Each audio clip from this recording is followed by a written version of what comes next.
हिमाचल की खबरों का रुख करेंगे, जहां निर्दलीय विधायक आशीष शर्मा और कांग्रेस के अयोग्य विधायक चैतन्य शर्मा के पिता राकेश शर्मा पर एफआईआर के मामले में आज पूछताछ की जानी है। हाईकोर्ट ने दोनों को थाना बालूगंज में आकर जांच में सहयोग देने के आदेश दिए हैं। दोनों नेता अग्रिम जमानत पर हैं। बालूगंज थाने के एएसपी नवदीप सिंह और डीएसपी मानवेंद्र ठाकुर पहुंचे हैं और बिना इजाजत किसी को भी थाने के भीतर जाने पर रोक लगाई गई है। साथ ही थाने के बाहर किसी को भी गाड़ी खड़ा करने से भी मना किया गया है।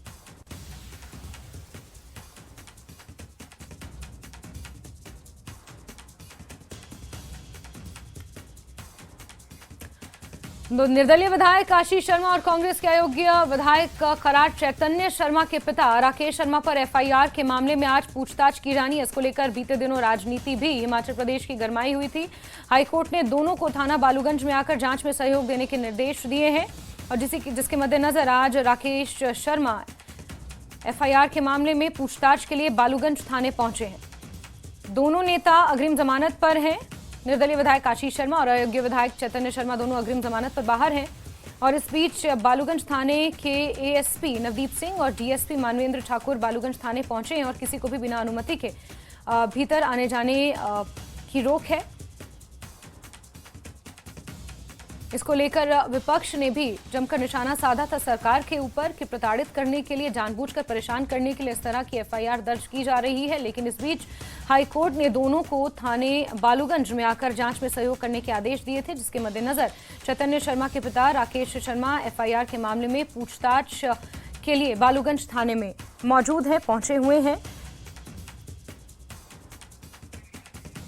रणबीर का रुख करते इसी खबर पर ज्यादा जानकारियों के साथ जुड़ गए हैं। रणबीर, क्या कुछ जानकारियां मिल रही हैं बालूगंज थाने के बाहर से, क्योंकि अंदर तो आने जाने की अनुमति नहीं है किसी को?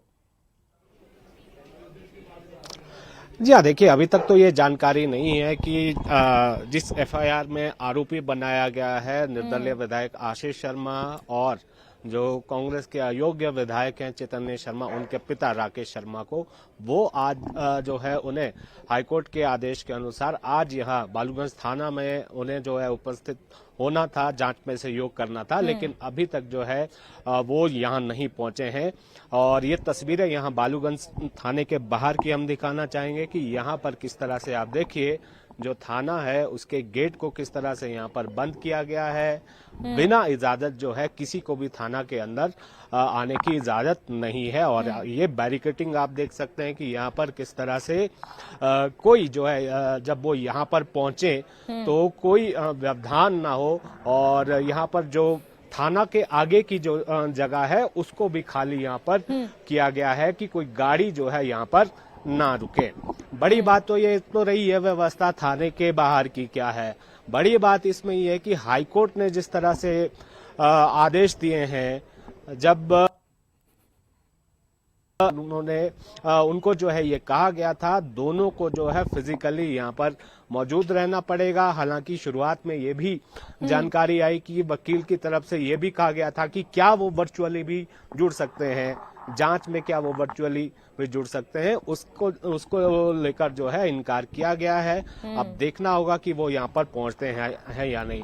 देखिए बहुत सारी चीजें जो है इसमें अभी तक जो एफआईआर की गई है उसमें जो जांच की गई है, जो पुलिस की टीम है वो जो है यहाँ सबसे पहले जो जांच हुई है सोलन में एक नामी होटल है वहां पर, जहां पर ये निर्दलीय विधायक और जो कांग्रेस के बागी हैं वो रुके थे। और ये भी जानकारी है कि भाजपा के कुछ बड़े नेता भी उस होटल में शामिल थे, चाहे वो सीसीटीवी फुटेज हो, वो सारी जो है कब्जे में ली है पुलिस ने। कुछ प्रमाण जिस तरह की बात जो सीपीएस संजय अवस्थी हैं उन्होंने भी कही थी कि कुछ प्रमाण उनके पास भी हैं, तो वो हो सकता है कि वहां से भी कुछ प्रमाण जो है जुटाए गए हैं। तस्वीरें बालूगंज थाना क्षेत्र से बाहर के हम जो है लगातार दिखा रहे हैं। और ये भी जानकारी है कि चंडीगढ़ में जिस होटल में जो ठहरे हुए थे कांग्रेस के बागी और जो निर्दलीय विधायक, वहां पर भी पुलिस की टीम ने दबिश दी है और वहां भी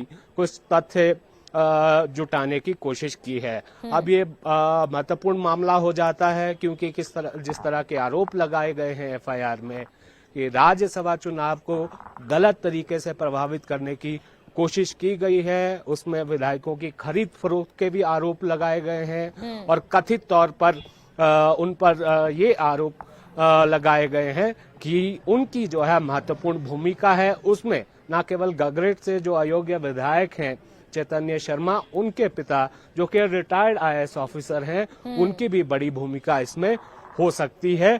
तो उसको लेकर जांच इसमें जारी है और इसमें बड़ी बात इसमें है कि जो नाम जिनके FIR में जो नाम है उसमें आशीष शर्मा का है और राकेश शर्मा जो चैतन्य शर्मा के पिता हैं। और अहम बात इसमें यह भी है जास्मीन, उसमें अन्य भी लिखा गया है। अन्य का मतलब आप समझे कि इस जांच के दायरे में और कौन कौन हो सकता है। ये सवाल हमने सीधे तौर पर संजय अवस्थी से पूछा था कि अगर आप एक निर्दलीय विधायक पर FIR करवा रहे हो, उनका नाम इसमें शामिल किया गया है, तो अगर आपने जो आरोप लगाए हैं ये तो सभी पर आते हैं। क्रॉस वोटिंग की जहां तक बात है उसमें तो बहुत सारे नाम शामिल है, उनके नाम क्यों इसमें नहीं दिए गए? तो इसको जो है क्वाइट ऑब्वियस आप मान सकते हैं कि इसको समझा जा सकता है। उसमें नाम बहुत सारे आएंगे अभी और उसमें ये भी जानकारी है जो कांग्रेस इस तरह से आरोप भाजपा पर लगा रही है, भाजपा नेताओं के भी नाम इसमें आ सकते हैं। इसमें भी अगर ये जांच जो है और ज्यादा बिल्कुल रणवीर, अगर ये जांच बढ़ती है, इस जांच के दायरे को अगर बढ़ाया जाता है, तो जिस तरह से आप कह रहे हैं कि अन्य का नाम भी शामिल है, तो कांग्रेस के वो तमाम बागी विधायक, पूर्व विधायक और भाजपा के भी कुछ नेताओं के नाम इसमें आ सकते हैं। इस बीच महत्वपूर्ण सवाल ये कि रणवीर, अभी हिमाचल प्रदेश की राजनीति की उथल पुथल थमी नहीं है। अंदर खाने भीतर खाने बहुत कुछ हो रहा है और इस पर्टिकुलर एपिसोड का, ये जो FIR वाला एपिसोड है, इसका हिमाचल प्रदेश की राजनीति पर आगे आने वाले समय में कितना असर पड़ता हुआ नजर आ रहा है? देखिए जास्मीन, आपको ध्यान होगा कि इससे पहले भी 2-4 बार ऐसी स्थितियां सामने आई हैं हिमाचल में, जब सरकार बनने और गिराने को लेकर बहुत सारी कोशिशें हुई हैं। उसमें किसी विधायक को जो है अन्य राज्यों से जो तस्वीरें निकल कर आती थी, उनके अपहरण तक की कोशिश यहाँ पर हुई है। हिमाचल के इतिहास में ये पहले भी दर्ज है कि सत्ता के लिए किस तरह का संघर्ष होता है, लेकिन यहाँ पर इस वक्त जो स्थिति बनी है ऐसी शायद पहले नहीं थी। और बड़ी बात इसमें ये भी है जास्मीन कि सबकी नजरें जो हैं देश के सर्वोच्च न्यायालय की तरफ लगी हैं कि 18 मार्च को जब सुनवाई होगी, वहां से शीर्ष अदालत जो है, जो फैसला यहाँ पर हिमाचल विधानसभा के स्पीकर ने सुनाया है, अयोग्य डिस्क्वालीफाई इन 6 विधायकों को किया है, उस पर क्या कुछ आएगा, उस पर भी हिमाचल की राजनीति जो है आगे बहुत कुछ निर्भर उस पर होगा कि 18 तारीख तक तो आप ये मानकर चलिए कि अंदर खाते बेशक बहुत सारी चीजें हो रही हो, लेकिन ज्यादा कुछ इसमें जो है संभावनाएं जताई नहीं जा सकती है। और उसके बाद ही पता चल पाएगा कि सर्वोच्च न्यायालय की तरफ से क्या कुछ आएगा। उसी के आधार पर चाहे वो सत्ता पक्ष है और विपक्ष है, वो अगला कदम उठाएंगे। रणनीतियां हालांकि जो है तैयार है कि अगर प्लान ए के हिसाब से कुछ बनता है तो उस तरह से रणनीति को जो है एग्जीक्यूट किया जाएगा। अब बड़ी बात इसमें यह है कि फिलहाल सरकार के सामने जो स्थितियां किस तरह की बनी है, आप जानती है कि एक प्रिविलेज जो कमेटी है उसके सामने भी जो है सुनवाइयां चल रही हैं, उसमें भी बहुत सारे जो है तथ्य निकल कर आना बाकी है। जो सत्ता बचाने के लिए जो जोड़ तोड़ होता है उसको लेकर तमाम कोशिशें जो है हर जगह से जारी है। लेकिन यहाँ पर इस जांच की बात करें, इस पर्टिकुलर मामले की अगर हम बात करें तो दायरा पुलिस ने बढ़ा दिया है। हमारी जानकारी के अनुसार पुलिस ने बहुत सारे दस्तावेज ऐसे जो है वो उन्होंने जुटा लिए हैं। सबसे बड़ा सवाल इसमें आता है कि जो टर्म यूज की जाती है कि किसी ने अगर कुछ दिया है तो उसके बदले में कुछ लिया भी होगा। तो ये अगर सामने आ जाती है, ये चीजें वेरीफाई हो जाती है, चाहे होटल्स के बिल्स की बात हो, हेलीकॉप्टर में किसी को लाना ले जाना हो, है ना।